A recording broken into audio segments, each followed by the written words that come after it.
Hey everyone, I'm Roger Palomino with Houston Media Source. Today we're at a very special event on April 1st, 2015. We're here in College Station, Texas at Texas A&M University at the Cushing Library right behind me. We're here to celebrate the Don Kelly collection of rare books, magazines, and novels of the LGBT community from all over the world. It's going to be starting in just a few moments by the Cushing Library Director, Francesca Marini. So let's go and hear what they have to say.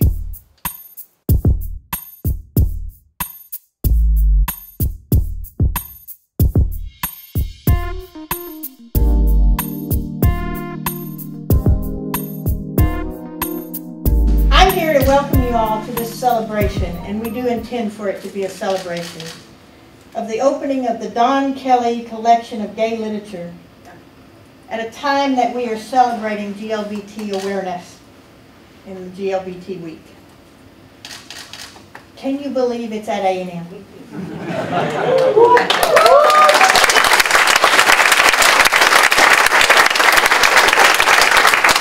This single collection of 8,000 items at least, and it's still growing. This is clearly one of the premier collections in the entire country, if not world.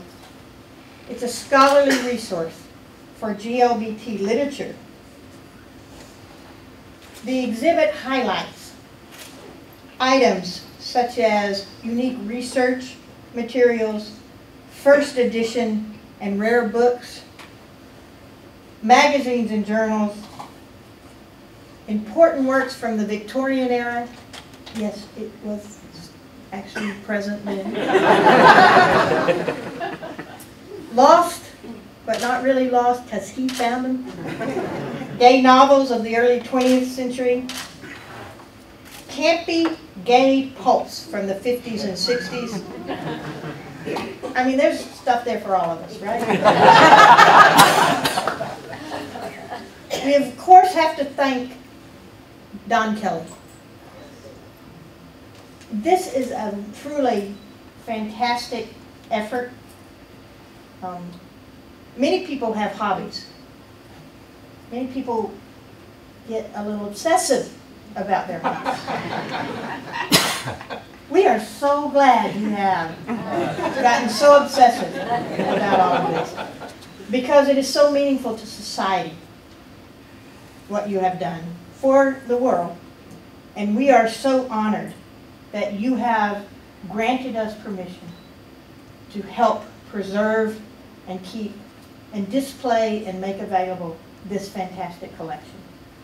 We are truly honored that you would trust us to do this, because we know it is a life work and it is a true love that you have put into this collection.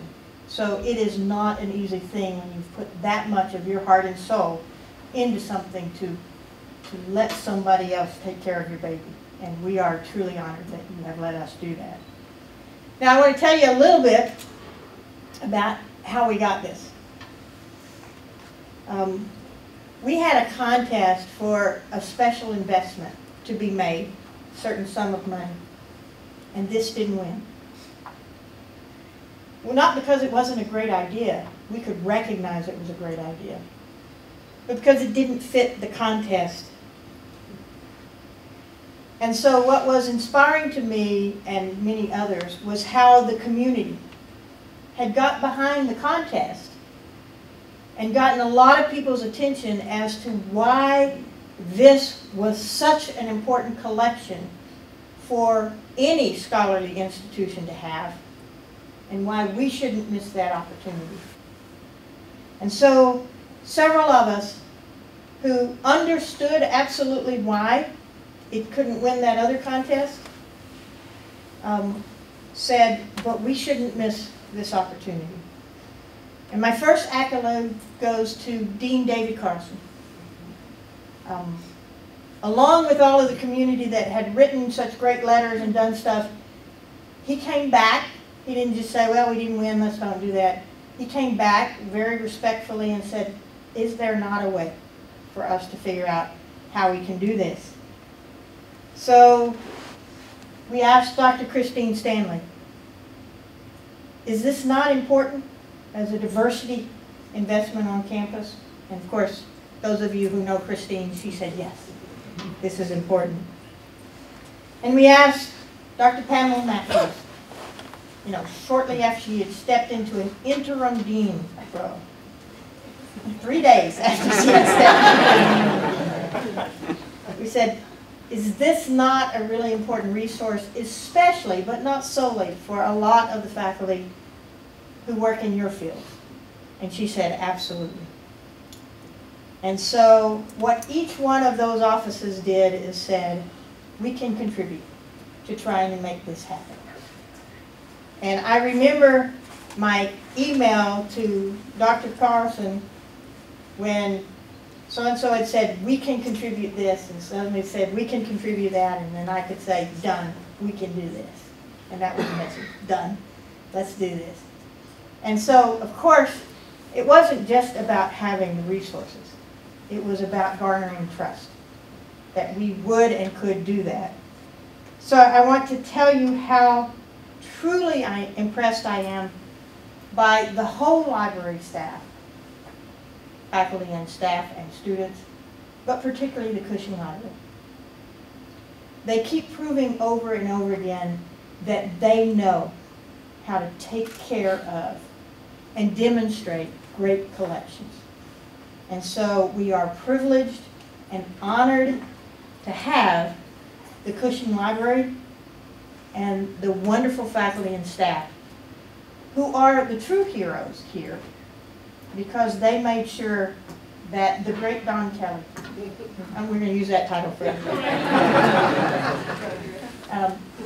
knew that we were serious when we said we will take care of the love of your life. So I look forward to reviewing this remarkable collection, and I hope that you can all join the reception when it's time for that and get your first peek at this collection. But if you can't do it today, it's here. And we're going to have many opportunities to do it. So thank you very much.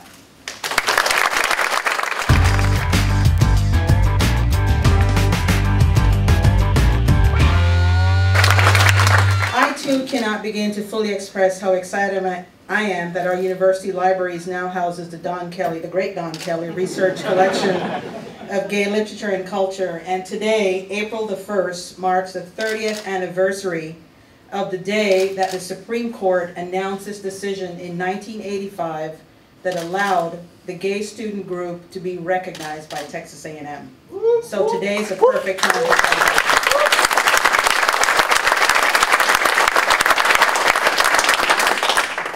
This collection, some of you may not know this, but I thought it appropriate to share this evening. It has been garnering quite a bit of attention. There were inquiries about the collection from Harvard, the Smithsonian, the GLBT History Museum of Central Florida, the University of Texas at Austin's Harry Ransom Center, and guess what? We won. And with one of our strongest supporters in Houston, I don't know if she's here today, Judge Phyllis Fry, an Aggie.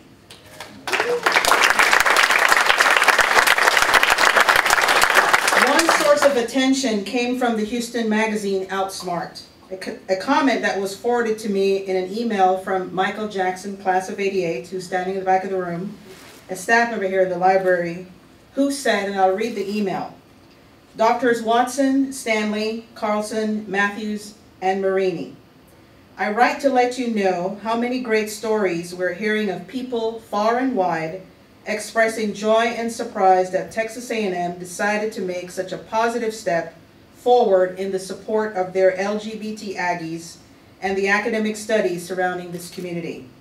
However, it was in a recent line, a message from Don Kelly himself, that prompted me to send this message to you as he said it best.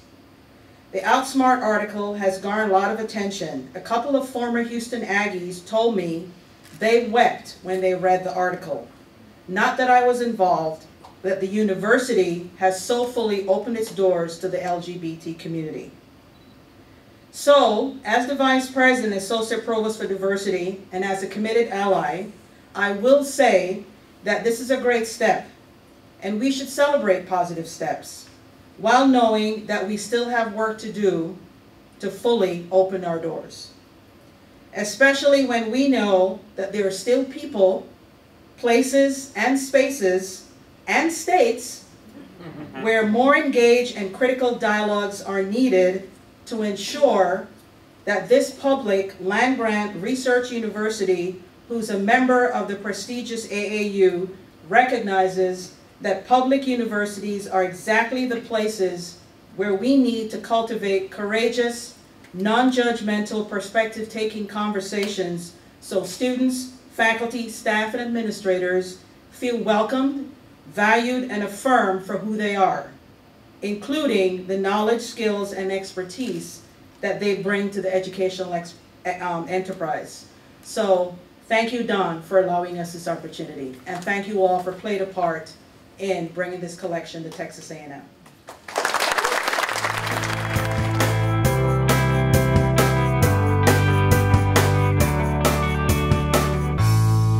I just also want to acknowledge the wonderful legislation of the Gay Students Against Texas A&M University.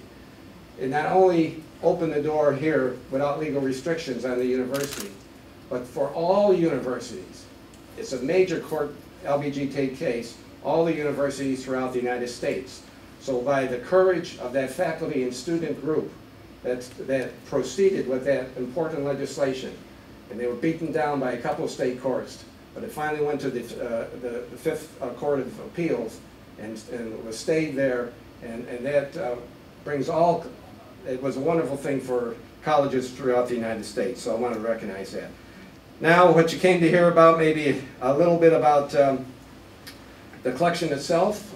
We mentioned, Provost mentioned that there's 8,000. Well, there's 900 in my apartment still to come. So I'm going to keep going. As long as my 401k holds out, I'm going on this thing. And I might add that 2,000 of them are signed. I think the signature of it lends something more than just a book in the library. It lends a little personality to the thing. A full disclosure, I'm not a librarian, I'm not a book dealer, I'm really not a scholar, I'm just a gay man who has loved literature all of his life, and this has been a passion. And one of the reasons, because I think it helps me understand the gay condition, and it's a reflection of my own life. And I will say that maybe I collected the books, but in some sense, in some curious sense, the books have really collected me on this. Now what started off as a gay book collection became a gay publications collection, and has since been expanded to the lesbian community, and also to the transgender community, and also to the bisexual community. And these are recent additions to this. Lesbian authors such as Radcliffe Hall, Juna Barnes, their first editions of their copies, Ann Bannon, who did the wonderful campy lesbian paperbacks, who's still alive and wonderful. The transgendered Leslie Feinberg, who just recently died, a major author in that area. Of course, Christine Jorgensen, Renee Richards, and many of those. The bisexual ones are a little bit harder because there's not any particular one individual involved with that. It's usually bisexual networks of that type. Now, it all began, this collection started with, I discovered a book called The Lost Gay Novels.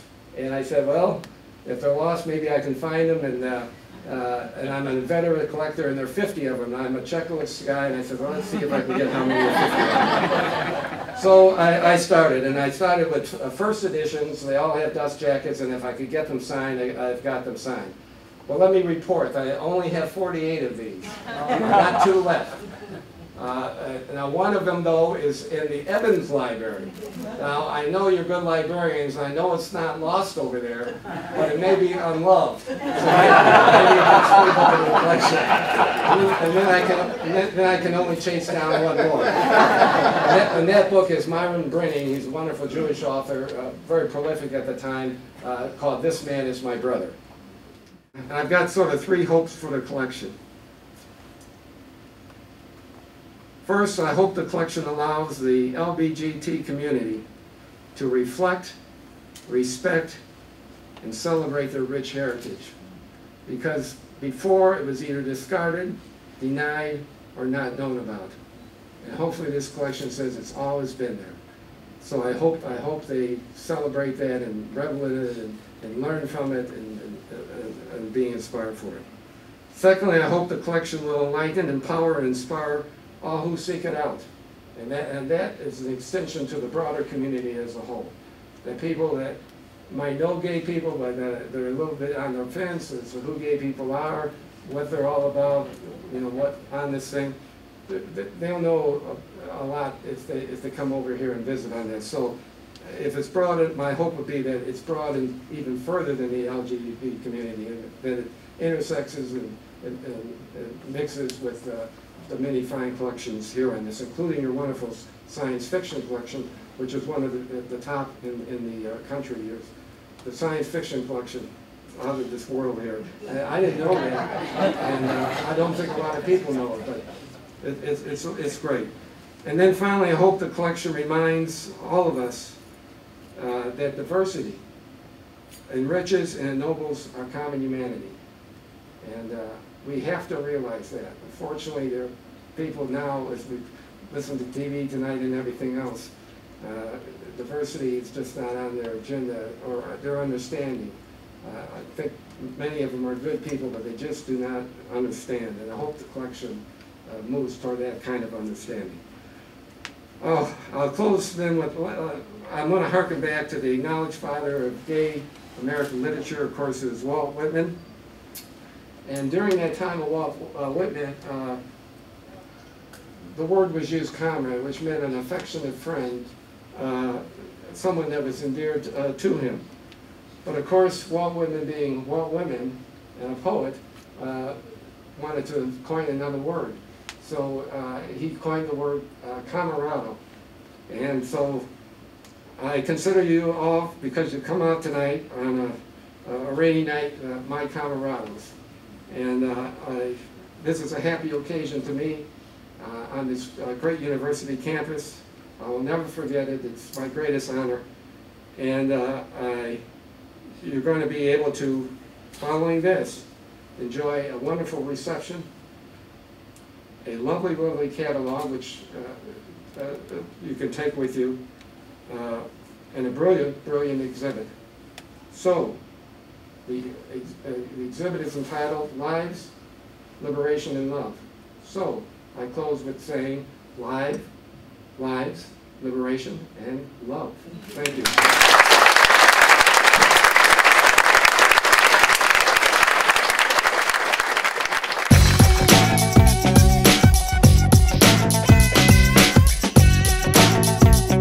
And we're here at Texas A&M in the Evans Library with Mr. Dom Kelly, who gave his collection of literature, over 8,000 different items, to the university in this historical event on April 1st. So tell us how you first got started and interested in collecting these items.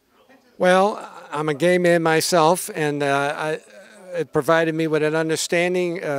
Most of the books through my lifetime of 74 years, and I thought it would tell me something about myself and the gay condition. A lot of the books were unrecognized, derided in some cases, or virtually unknown by a lot of people. So I wanted to bring them to the surface and have people enjoy them and understand that the gay heritage goes back a longer way than Stonewall. Yeah, absolutely. And of course, this was during a time before the internet and, of course, a lot of the conveniences we have now to find literature. How did you collect your literature? Did you go to antique shops, or was it through like friends, or how did you acquire a lot of these items? It was actually all through the computer. They were bought from dealers from all over the world. In fact, I think I bought one book in the city of Houston, but many came from Europe, from Canada, from all over the United States. I've got to know the many book dealers, the ones that are in a scholarly way publish catalogs, and they know where I'm at, and sometimes they give me first shots at the purchase of the books. And if I'm able to afford it, I do it, and I will continue to add to the collection. Yes, and I also read that you don't really, I guess, cook or like to cook it, and that's why you use your pantry to collect some of the items, correct? Well, all my friends tease me. I've never cooked a meal in my life other than a microwave. So my pantry and the cupboards were all loaded with books for many years until the A&M people came and brought them to the university. Well, now that you gave this collection to the university, what do you hope to do in the future as far as like, do you hope to reach other universities as well with a collection similar to this? No, A&M is my university. I'm not a graduate here, but they've adopted me, and my further efforts are going to be to enhance the particular collection that I've given. Well, the university is very lucky to have your collection, Mr. Kelly. Thank you very much. I'm honored. It's a great university. I love it, and I love the baseball team this year.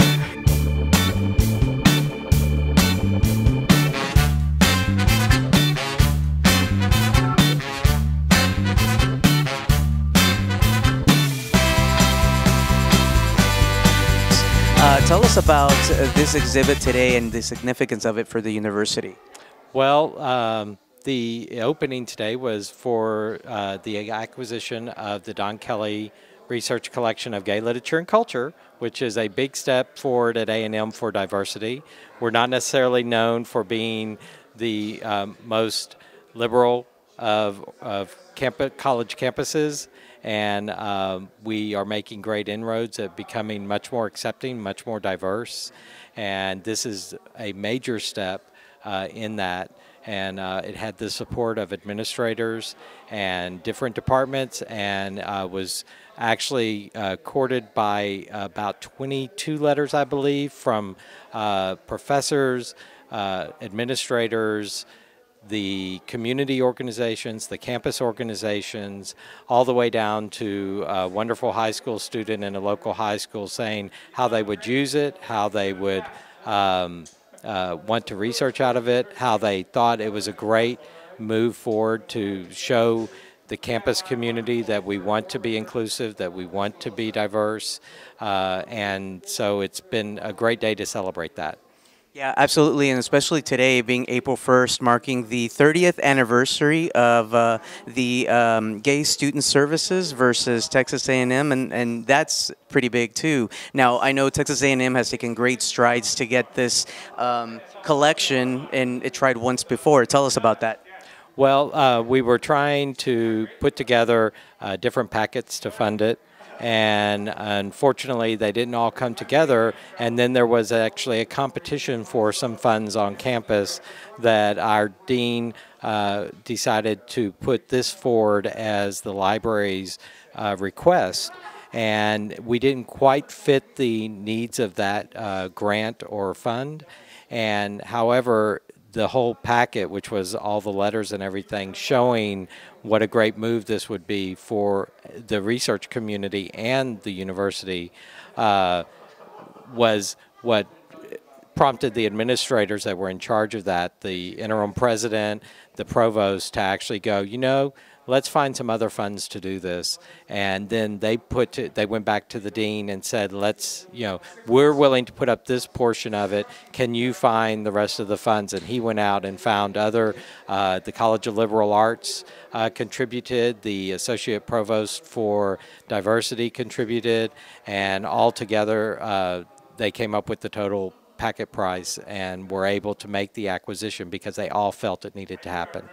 That's great to hear. And for our viewers that want to know more about this collection and how long they have to view it, how long do they have to view this beautiful collection? The collection will be up through May of the next year, so 2016. And they can come.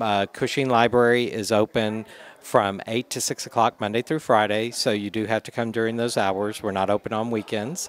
And if they would like any other information, they can contact the Cushing Memorial Library, and the curator of the Kelly Collection will be Rebecca Hankins, and they can ask to speak for her, or speak to her about it, or to make any arrangements to do any research or to access the collection. And I would also be willing to help Michael Jackson with the Cushing Library, and so they can contact either of us.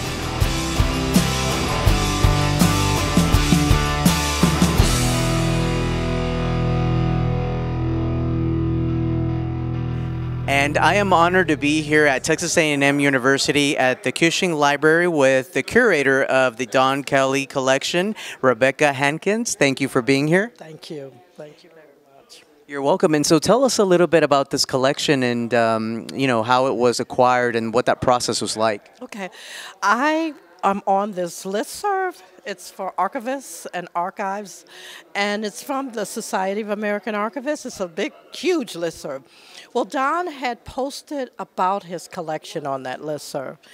And when I saw that it was from Houston and that he was in Houston, I said, this would be great for our collections here because we don't really have a strong LGBTQ collection, except for maybe the university materials, and that's pretty extensive. But so I contacted him. I asked him, you know, what did he want for the collection? Where was he located and all of this? And he wrote me back. He was very enthusiastic and said, he told me the price. And I talked to Larry Mitchell, who was the director at the time. And we said, well, you know, this was during the time that A&M was going through very bad budget issues. So we didn't have the money. But in 2013, I contacted Don again, and I said, have you sold your collection? You know, maybe we might be interested. And I got together a committee of faculty here on campus, and faculty and staff. I got Michael Jackson and Lauren Schiller to come and help, and we got a number of faculty. Dan was one of the individuals, and James Rosenheim, and there were a number of Antonio Lapistino, a few others, and they came, and Don came up. He talked about his collection. Everybody saw the value in it. So then we started to find out where can we get support, and that's how it snowballed, really, because we were trying to get that support. Then we finally talked to the dean. Well, we had talked to the dean, and at the time I said we didn't have the money. But afterwards, it was always on the back of his mind, Dean Carlson, and he would come and he would say, well, we had this amount of money, but it wasn't enough. And then when we found out about what Provost Watson talked about was that fund that they had, we said this would be perfect for this collection. We wrote a huge proposal that Jim Rosenheim was very, very helpful with, and we got all the support of community and neighbors, and we just went to everybody we could think of to get support letters, and they did. We submitted it, and as Karen Watson said, you know, it really did not fit, but they saw the value because there were so many community people and faculty who said this would be amazing to have. And the dean said, I will put in, he put in the majority of the money for the collection, but we got money from all the other departments, and I talked to Don because it was touch and go there. Because for a while he was saying, "Well, I've heard from this," so you know, and I didn't want him hanging on. I didn't want him, you know, waiting for us to get the money to buy the collection, and then it fall through, and then he'd lose, you know, any other supporters. So I told him, give us a few more weeks, and as Provost Watson said, when she emailed and said it's done, we were, you know, I cried. I cried just listening to it because I know how long it took and how hard it was. So then we all went down, me and Lauren and Michael went down, and we boxed up the collection, and Robin, we all boxed up the collection, and we brought it up here, and that was it.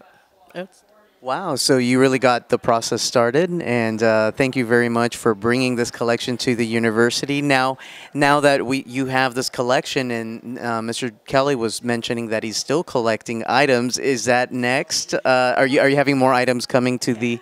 Yes. The initial collection was about 6,000. Since then, he's donated over 2 more thousand, so it's over 8,000. And it's really a premier collection. I mean, you cannot find collections around the country that has this variety of resources in it. So he's been really generous.